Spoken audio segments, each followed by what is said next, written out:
മാസപ്പടി കേസിൽ കൂടുതൽ സ്വത്തുകൾ കണ്ടുകെട്ടുന്നതിനുള്ള നടപടികൾ പൂർത്തിയാക്കി ഇഡി. നടപടികൾക്ക് മുന്നോടിയായി സ്വത്തുക്കൾ മരവിച്ചുള്ള ഉത്തരവ് ഉടൻ പുറത്തിറക്കും. രണ്ടാം ഘട്ടത്തിന്റെ വീണ വിജയന്റെ സ്വത്തുക്കളാണ് പ്രധാനമായും കണ്ടുകെട്ടുക. ടി വീണയുടെ 2.5 കോടിയോളം രൂപ വിലമതിക്കുന്ന 80 സെന്റ് ഭൂമി അടക്കമുള്ള സ്വത്തുക്കളാണ് കണ്ടുകെട്ടുക. രണ്ടാം ഘട്ടത്തിൽ വീണയുടെ സ്വത്തുവകകളാണ് പ്രധാനമായും കണ്ടുകെട്ടുന്നത്. കേസിൽ ഇഡി നടത്തിയ റെയ്ഡിന് പിന്നാലെ 18.36 കോടി രൂപയുടെ സ്വത്തുക്കൾ മരവിപ്പിച്ചിരുന്നു. ഈ നടപടി സ്ഥിരപ്പെടുത്താൻ അഡ്ജുഡിക്കേറ്റിംഗ് അതോറിറ്റിക്ക് റിപ്പോർട്ട് നൽകിയിരിക്കുകയാണ് അന്വേഷണ സംഘം. ഇതിനൊപ്പമാണ് കൂടുതൽ സ്വത്തുക്കൾ കണ്ടുകെട്ടുന്നത്.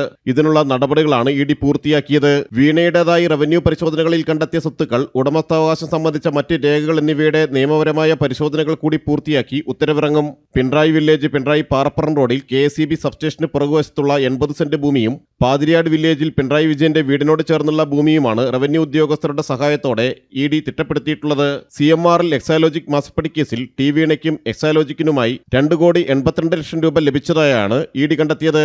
ഈ തുകയ്ക്ക് തുല്യമായ സ്വത്തുക്കളാണ് ആദ്യം മരവിപ്പിക്കുകയും പിന്നീട് കണ്ടുകെട്ടുകയും ചെയ്യുക. ജനം, കൊച്ചി.